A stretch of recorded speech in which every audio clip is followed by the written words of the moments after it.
சில அடுத்த எபிசோட்ல எதை பத்தி பார்க்க போறோம்னா, விஜயா இந்த மாரி பெரிய ஆர்டர் கொண்டு வந்திருக்கா என் மருமகள்னு அவங்க ஃப்ரெண்டு கிட்ட பார்வதி கிட்ட சொல்லிக்கிட்டு இருக்காங்க.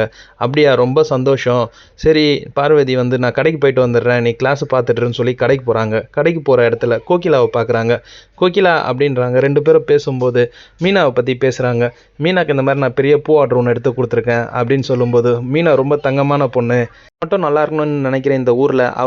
அவளோட வீட்டுக்காரோட அண்ணனும் நல்லா இருக்கணும்னு நினச்சி அந்த பெரிய ஆர்டர் எடுத்து கொடுத்துருக்கா, ஃபர்னிச்சர் ஆர்டர் அப்படின்னும்போது, ஓ இதை தான் பேசிகிட்டு இருந்தாளா விஜயா என்கிட்ட, இது மீனாவில் தான் கிடச்சிதா, சரி இதை போய் நம்ம உடனே விஜய்கிட்ட சொல்லணும்னு சொல்லிட்டு அங்கேருந்து கிளம்பி நடந்த விஷயத்த விஜய்கிட்ட சொல்கிறாங்க.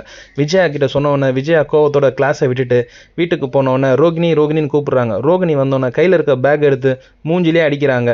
இந்த ஆர்டர் எப்படி கிடச்சிதுன்னும் போது, அவங்க என்னோட கிளைண்ட் ரொம்ப நாளா அவங்க என்னை கூப்பிட்டு கொடுத்தாங்க ஆண்டி, உன் வாயை திறந்தாலே போய் தான் பேசுவியா, உண்மையே பேச தெரியாதா, இது இந்த பூ கறியால் தான் உனக்கு கிடச்சிதா அப்படின்றாங்க. இல்லை ஆண்டி அவங்க சொன்னாங்க, ஆனால் அந்த ஆர்டர் என் திறமையில தான் கிடச்சிது அப்படின்னு சொல்லி அவங்க சமாளிக்கிறாங்க. இதெல்லாம் கேட்டுட்டு ஸ்ருதி அவங்க சொல்கிறதெல்லாம் போய் இது மீனாவால் தான் கிடச்சிது, ஏன்னா அது பேசும்போது நானும் கூட இருந்தேன்.